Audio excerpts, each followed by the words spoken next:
Assalamualaikum warahmatullahi wabarakatuh. Di sini saya akan menjelaskan tugas metode inversi tentang algoritma genetik. Untuk yang pertama, jelaskan keuntungan dan kekurangan dari optimisasi global, simulated annealing, dan genetic algorithm. Untuk yang pertama, simulated annealing memiliki keuntungan yang pertama yaitu parameter relatif sedikit. Eh, Simulated annealing hanya memerlukan pengaturan suhu awal dan jadwal pendinginan. Yang kedua, itu sederhana dan mudah diimplementasikan. Algoritma SA tidak memerlukan struktur data kompleks atau operator genetik. Untuk yang ketiga, efektif untuk masalah dengan ruang solusi besar. Eh, Algoritma ini itu cocok untuk masalah optimisasi kombinatorial seperti traveling salesman problem. Nah, untuk kekurangannya sendiri yaitu yang pertama, waktu konvergensi bisa lama, terutama jika jadwal pendinginan terlalu lambat. Untuk yang kedua, sensitif terhadap parameter. Pemilihan suhu awal dan jadwal pendinginan yang tidak tepat bisa menghasilkan solusi yang sangat tidak baik. Untuk yang ketiga, yaitu hasil tidak selalu konsisten, karena algoritma itu bersifat stokastik, itu bisa menghasilkan solusi yang berbeda tiap kali dijalankan. Untuk selanjutnya itu genetic algorithm. Itu keuntungannya cocok untuk masalah kompleks dan multi objektif. Algoritma ini bisa digunakan untuk optimisasi dengan banyak variabel atau fungsi objektif yang tidak linear. Yang kedua yaitu kemampuan eksplorasinya tinggi. Berkat populasi solusi dan operator crossover, GA bisa menjelaskan menjelajahi ruang solusi dengan lebih luas. Yang ketiga itu aplikasinya cukup mudah. Untuk kekurangannya sendiri, yang pertama yaitu butuh tuning parameter yang banyak, seperti ukuran populasi, laju mutasi, laju crossover, dan lain-lain. Yang kedua yaitu tidak menjamin konvergensi ke solusi optimal global. Bisa saja itu berhenti di solusi optimal jika eksplorasi tidak cukup. Yang terakhir itu boros sumber daya komputasi, karena memproses banyak solusi sekaligus. eh, Algoritma ini tuh bisa lebih berat dibandingkan dengan metode lain. Untuk soal yang kedua, itu jika data digenerasi diobservasi menggunakan persamaan Y sama dengan cos omega 0 M1 X ditambah dengan M1 kali M2 dengan true model M1 sama dengan 2,5, M2 sama dengan 6,0, dan omega 0 sama dengan 20 bernilai 0 sampai 2, tentukan inverted model M1 dan M2 dengan yang pertama algoritma simulated annealing, yang kedua dengan algoritma genetik. Nah, yang pertama itu digunakan MATLAB dengan tanpa noise. Nah, ini tuh kode yang telah dimodifikasi dengan model parameter sebenarnya yang sudah diganti menjadi 2,5 dan 60 dan juga omega 0-nya menjadi 20. Nah, karena tanpa noise maka diobservasinya sama dengan day true. Nah, setelah itu, setelah ini di run, itu menghasilkan eh, tiga kurva. Yang pertama itu kurva data sintesis tanpa noise yang menampilkan bentuk sintesis dalam bentuk osilasi dan fungsi kosinus yang dimodulasi oleh nilai M1 dan offset oleh nilai M1 dikali dengan M2. Nah, yang kedua itu ada kurva perbandingan solusi GA dan SA tanpa noise. Nah, bisa dilihat di sini garis hitam itu merupakan data sebenarnya, sedangkan garis merah itu adalah algoritma GA dan dan garis biru ini merupakan algoritma dari SA. Nah, garis merah ini tuh hasil solusi inversi GA yang cocok dengan hasil data asli. Sedangkan yang warna biru ini tuh jauh dari data aslinya. Kemudian untuk kurva yang ketiga itu tuh ada empat eh, yang dihasilkan. Yang pertama itu konvergensi dari GA dan konvergensi dari SA. Terus ada evolusi parameter GA dan evolusi parameter SA. Nah, bisa dilihat di GA ini tuh error rata-ratanya itu tuh menunjukkan penurunan tajam di awal di yang ini, terus habis itu fluktuatif. Nah, untuk error minimumnya itu tuh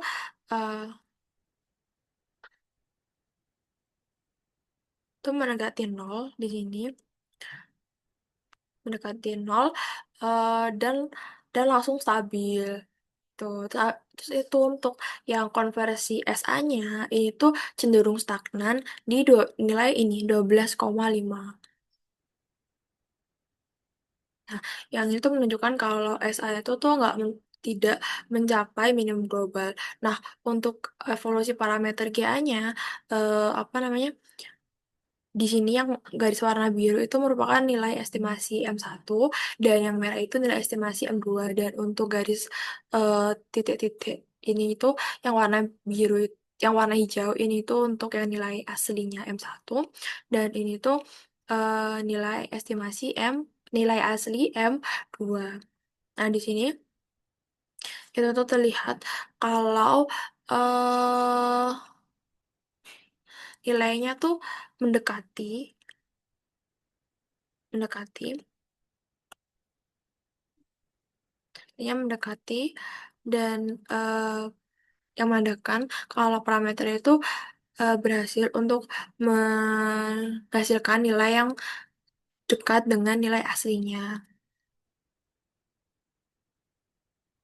Nah, untuk yang parameter evolusi parameter SA sendiri ini tuh eh, tidak mencapai nilai yang sebenarnya, yang menunjukkan bahwa SA itu terjebak di minimum lokal. Nah, berikut merupakan hasil nominal dari penyelesaian soal tersebut. Nah, ini untuk algoritma genetik yang dilihat kalau ini tuh hampir mirip nilainya sama M1 sama M2 yang aslinya. Nah, sedangkan kalau yang buat SA ini tuh eh, lumayan jauh, yang dimana errornya untuk QA itu 0,9954148 dan untuk yang SA-nya itu errornya sampai 12,632566.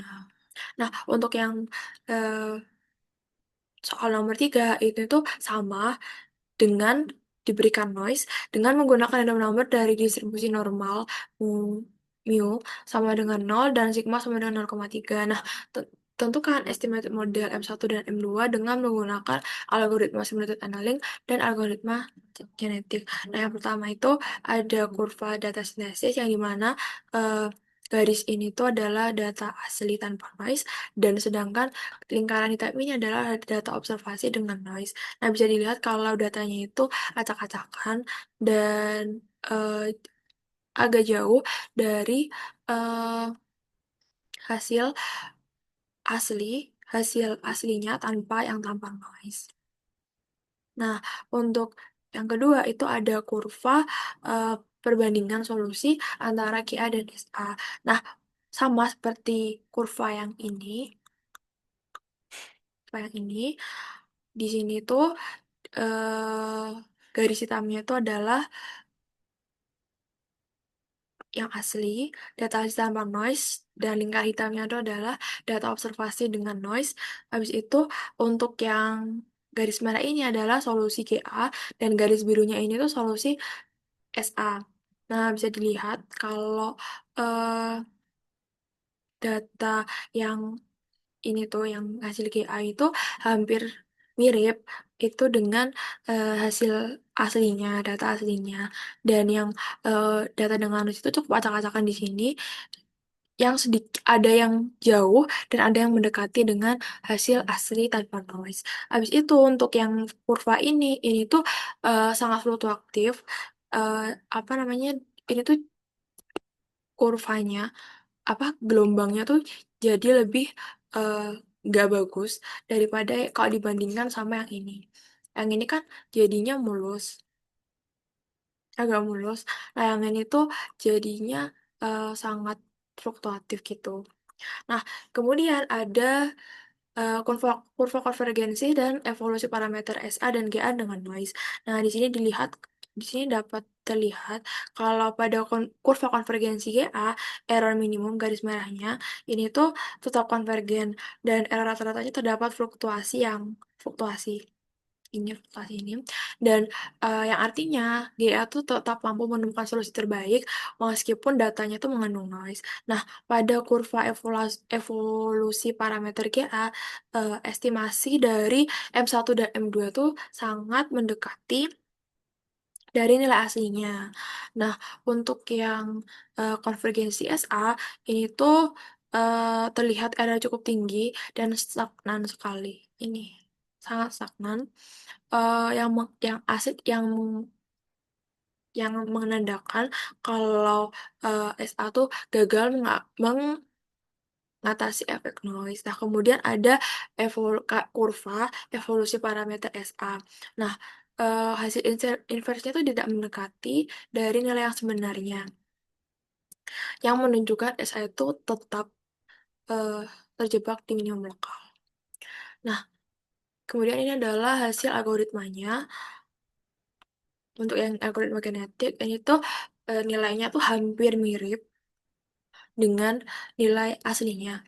Nah, kemudian untuk yang simulated annealing, ini tuh cukup jauh dari yang nilai sebenarnya. Nah, dengan errornya itu tuh yang GA atau algoritma genetik itu 0,45575, terus yang kalau SA itu errornya sampai 13,310143.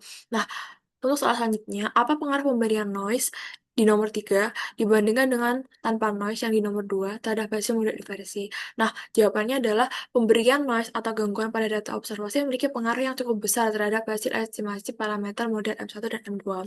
Ketika data mengandung noise, itu proses inversinya menghasilkan parameter yang sangat akurat dan mendekati nilai sebenarnya. Hal ini terlihat jelas pada hasil algoritma genetik, di mana solusi yang dihasilkan hampir sama persis dengan data sebenarnya, yang menunjukkan bahwa algoritmanya bekerja dengan baik dalam kondisi ideal. Namun, ketika data dikasih noise, itu hasil estimasinya jadi kurang akurat. Meskipun algoritma genetik itu masih mampu menghasilkan parameter yang mendekati nilai sebenarnya, ada sedikit penyimpangan karena algoritma juga mencoba menyesuaikan diri dengan fluktuasi akibat noise. Sementara itu, simulated annealing atau SA itu menjadi jauh lebih terpengaruh oleh noise. Nah, hasil parameter yang diperoleh SA itu jauh dari nilai seharusnya, dan kurva solusinya itu tidak cocok dengan data observasi baik yang asli maupun yang sudah terganggu sama noise.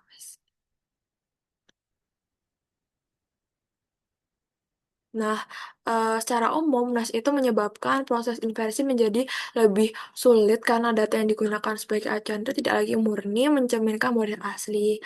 Hal ini membuat algoritma optimisasi lebih mudah untuk tertipu oleh pola yang salah. Nah, GA itu terbukti lebih tangguh dalam menghadapi masalah noise itu, sedangkan SA itu lebih sensitif dan hasilnya kurang bisa diandalkan jika terdapat gangguan pada data. Itu saja yang dapat saya sampaikan. Apabila ada salahnya, mohon maaf. Wassalamualaikum warahmatullahi wabarakatuh.